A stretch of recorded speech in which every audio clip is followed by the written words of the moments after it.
The archival chamber hummed with a low, consistent thrum, a sound Blake had long since ceased to consciously register. It was a symphony of climate control and aging fluorescent lights, a backdrop to the meticulous process of preserving history. Blake, an archivist of some 2 decades, found comfort in the predictable rhythm of the work, the crisp rustle of parchment, the faint, sweet scent of decaying paper, the methodical indexing of forgotten lives. Their station, a polished oak desk scarred by generations of similar work, was a fortress of order amidst the chaotic expanse of human record.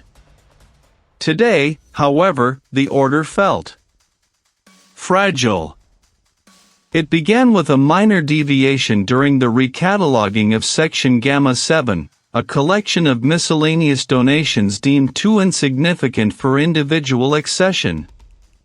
Blake's gloved fingers, accustomed to the delicate touch required for brittle documents, encountered an anomaly. Tucked away beneath a stack of faded agricultural reports from the mid-20th century lay a small, unadorned wooden box. It was roughly 8 inches square, crafted from an unfamiliar dark wood, its surface smooth and featureless, devoid of clasps or hinges. It simply sat there, a silent, unassuming void in the otherwise overflowing shelves. Blake lifted it. It was heavier than its size suggested, possessing a density that felt almost unnatural. There was no inscription, no label, nothing to indicate its origin or contents. A quick scan of the Gamma 7 manifest yielded no entry for such an item. It was an orphan, an oversight. This alone was enough to pique Blake's professional curiosity. Every item in the archive, no matter how trivial, had a provenance. Placing the box carefully on the desk, he examined it under the focused beam of their task lamp. The wood seemed to absorb the light, reflecting little. As Blake's gaze lingered, a subtle shift occurred at the edge of their vision.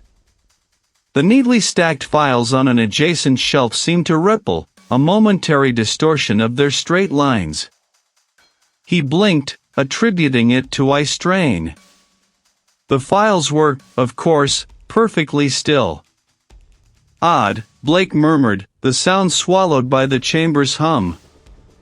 A colleague, a younger archivist named Davies, passed by, pushing a trolley laden with incoming donations. "Find anything interesting, he?" Davies' voice was bright, oblivious. Blake turned, the box momentarily forgotten. Just an unlisted item. An old wooden box. Davies glanced at it, then shrugged. Probably just some personal effects someone forgot to claim. Happens. Davies continued down the aisle. He returned to the box. The distortion had not recurred. He ran a gloved finger over its surface. It was perfectly smooth, no seams, no discernible lid. It was a paradox, a box with no apparent opening. This contradiction, this defiance of expectation, was the first seed of unease. Blake spent the remainder of the afternoon attempting to locate any record of the box, consulting old acquisition logs and cross-referencing donor lists. Nothing. It simply did not exist within the archive's meticulously maintained records. This was not merely an oversight, it was an impossibility. Every item had a story, a path into the collection. This box had none. It was as if it had simply manifested. He found themselves returning to the box repeatedly, not to find an opening, but simply to observe it. As evening approached, the archive gradually emptied. Blake was alone. With a methodical precision that belied a growing tremor in their hands, he picked up the box again. This time, as their fingers closed around it, a faint pressure registered, not physical, but internal. It was as if the box was not merely a container, but a point of focus for something immense and unseen. The air around Blake felt thicker, more resonant. He dismissed it. Fatigue. Imagination. Yet, the subtle psychological erosion had begun. The meticulous order of Blake's world had been breached by a single, uncatalogued item. The quiet hum of the archive no longer offered comfort, it now seemed to vibrate with an unspoken tension, a prelude to something he could not yet comprehend. The following days became a focused, almost obsessive investigation. Blake isolated the box on a separate cart, away from other materials, as if its presence might contaminate the integrity of the archive. The initial anomaly, the absence of its record, had deepened into a profound mystery. He spent hours in the research section, poring over obscure texts on forgotten crafts, ancient locking mechanisms, esoteric symbols, searching for any clue that might explain the box's construction or purpose. "You're still on that box, Blake?" The supervisor, a man named Henderson, paused by his desk one afternoon, a stack of quarterly reports under his arm. "Is it really worth this much attention? We have a backlog." Blake looked up, eyes slightly bloodshot from lack of sleep. "It's peculiar, sir. I haven't been able to identify its origin. No seams, no discernible lid. It defies conventional joinery." He held it up, rotating it slowly. "It's perfectly smooth." Henderson peered at it, then tapped it with a knuckle. "Solid, I suppose. Just a block of wood, then. Perhaps a paperweight someone left behind." He shrugged, dismissing it. "Move it to the lost and found. We have more pressing matters." "I can't, sir," Blake stated, their voice firm despite the tremor beneath. "It feels significant." Henderson sighed. "Significance is in the eye of the archivist, But we need to prioritize. Dedicate your time to the new accessions." He walked away, leaving Blake with the silent, unyielding object. He ignored the directive. The box had become an anchor point for a growing disquiet. The subtle shifts in perception intensified. The fluorescent lights would flicker for a fraction of a second, just enough to register, then stabilize, leaving he questioning whether it was a fault in the wiring or in their own vision.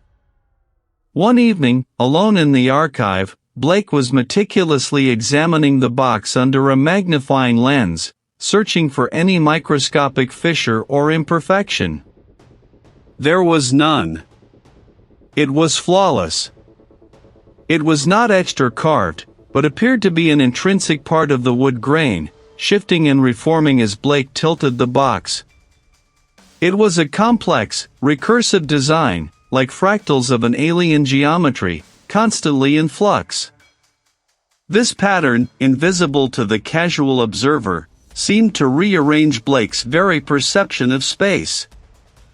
The pattern on the box pulsed faintly, a silent response. It was not a physical pulse, but a shift in the perceived depth of the grain, as if the pattern was not on the surface, but within the wood, stretching into an infinite interior. Blake felt a profound sense of isolation. No one else saw this. No one else could comprehend the subtle, terrifying implications. Was it the box, or was it his own mind beginning to unravel?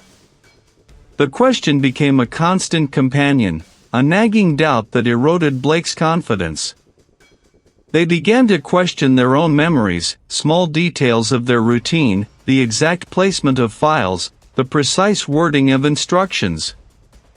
Had the archive always been this silent? Had the fluorescent lights always hummed with such an insistent drone? His determination to understand the box now mingled with a desperate need to understand the shifting landscape of their own sanity. The isolation deepened. Blake started taking meals alone, avoiding the break room, where the mundane chatter of colleagues felt jarring, unreal. They spent their evenings in the archive, long after everyone else had left, bathed in the cool, blue light of the task lamp, fixated on the enigmatic box. The recursive pattern became clearer, more insistent. It was not merely a design, it was a language, a silent, visual dialect that spoke of impossible dimensions and non-Euclidean spaces. It was a catalyst. It was slowly, meticulously, dismantling the established architecture of Blake's reality. The truth, however unsettling, held an irresistible allure. The direct manifestations began subtly, then with terrifying intensity. Blake had been tracing the shifting patterns on the box for hours, fingers hovering inches above its surface, when a faint, almost imperceptible tremor ran through the wood. It was not a vibration, but a shift in its inherent stillness, as if the material itself was breathing. He leaned closer, their breath held. Suddenly, a seam appeared on the box. It was as if the box was momentarily revealing its true, alien geometry, a glimpse into its impossible interior. A sound, not heard but felt, resonated in his skull, a low, resonant thrum, like the universe itself vibrating on an unheard frequency. The air in the archive grew heavy, charged with an unknown energy. The box responded. It was not a physical form, but an impression, a shadow cast from a dimension beyond human comprehension. It had no discernible features, no limbs, no head, yet Blake felt an undeniable, crushing presence, an intelligence that dwarfed all human understanding. This was the cosmic horror. It was not a monster with teeth and claws, but a fundamental truth, a reality that had always existed, veiled by the comforting illusions of human perception. The box was not an artifact that contained the horror, it was an artifact that revealed it, by stripping away the layers of his conditioned reality. Blake felt their minds splintering. The familiar walls of the archive seemed to melt and flow, the shelves twisting into grotesque parodies of themselves. The meticulous order he had cherished dissolved into chaos. Memories, once firm and reliable, now flickered like dying embers, their authenticity questioned by the overwhelming presence. The horror was not an external entity to be fought, but the very fabric of existence, now perceived without the filter of human senses. It was the crushing indifference of an infinite, unknowable universe. They were not words, but pure meaning, pouring into his mind, shattering the linear progression of thought. Blake saw, not with their eyes, but with a newly awakened faculty, glimpses of impossible geometries, of dimensions folding into themselves, of realities coexisting in a single, terrifying point.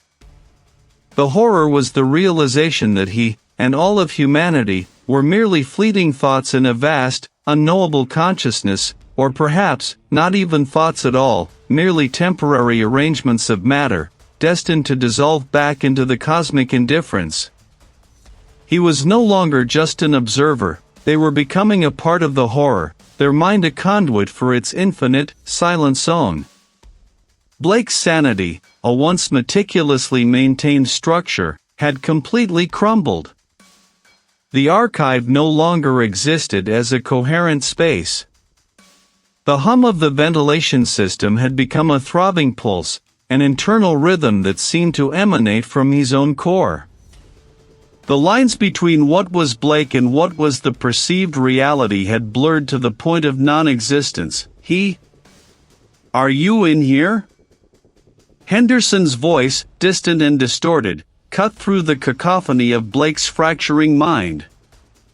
The supervisor's face, when it appeared in the doorway, was a shifting mosaic of impossible angles, his features rearranging themselves with each blink of his eyes. Blake could not respond. Their tongue felt thick, their thoughts too vast and formless to coalesce into coherent speech. The box, which had been the catalyst, now seemed to be an extension of his own consciousness, its impossible patterns echoing the fractal shattering within Blake's skull. What are you doing? The lights are out. You need to leave. Henderson moved closer, his form flickering, momentarily becoming a collection of disjointed geometric shapes, then resolving back into his familiar, albeit now monstrous, human outline. Blake felt an undeniable pull, a profound compulsion to move. The border checkpoint. The thought surfaced from the depths of the overwhelming chaos, a single, clear directive. It was not a memory, but a sudden, intrinsic knowing. The checkpoint was not a destination, it was a threshold. He pushed past Henderson, who stumbled back, a look of confusion and alarm on his face. Blake! Wait! You can't just leave.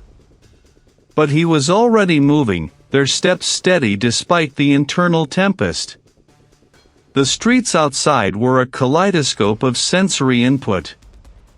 Buildings stretched and compressed, the sky pulsed with colors unseen by human eyes, and the sounds of traffic resolved into complex, interwoven melodies of pure energy. Blake walked with a singular purpose, the box, now an invisible presence within their mind, guiding them.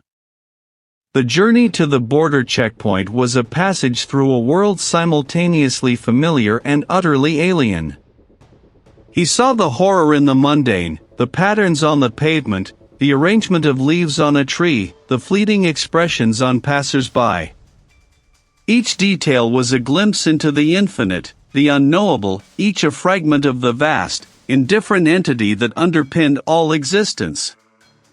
Blake's identity was no longer a fixed point but a shimmering, unstable thing, constantly dissolving and reforming, a mirror reflecting the cosmic chaos.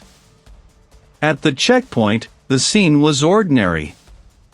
Vehicles queued, documents were exchanged, a mundane passage between two territories. For he, however, it was the culmination of everything.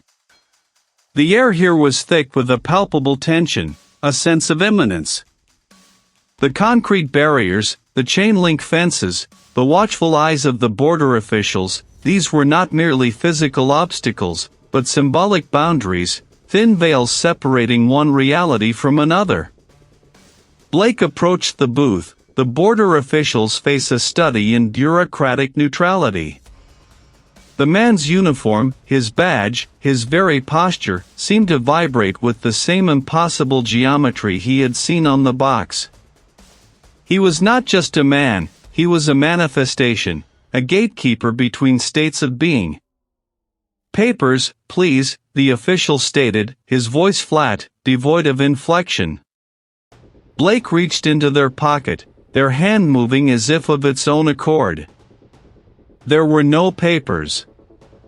There was only the sensation of infinite space, of an identity that had shattered and reformed into something new, something that transcended the need for documentation.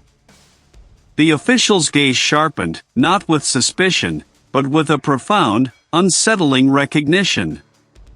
His eyes, for a fleeting moment, seemed to hold the same ancient, unknowable patterns he had perceived in the box. The words were not a request, but a statement of inherent truth. The crossing was inevitable. The official, after a moment of unsettling stillness, simply nodded, a slow, deliberate movement that seemed to carry the weight of eons. Proceed. Blake walked forward, past the barrier, past the watchful eyes, past the queued vehicles.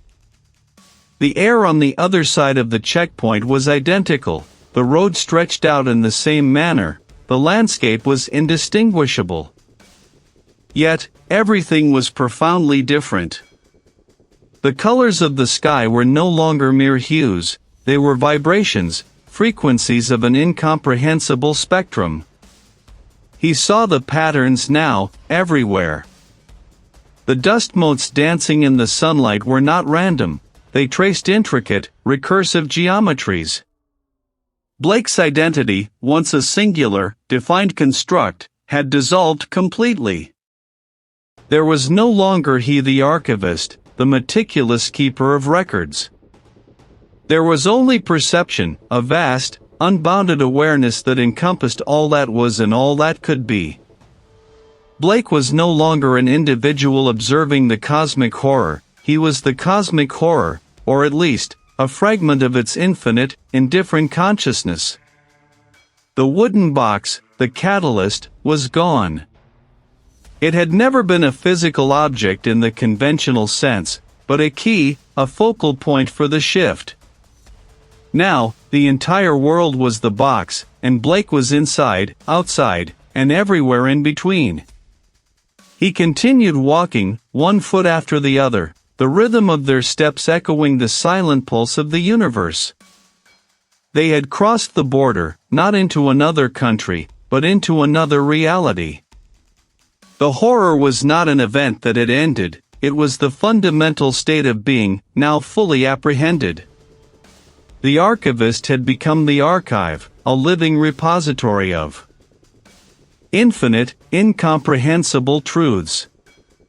The road stretched onward, seemingly endless, under a sky that throbbed with silent, alien light.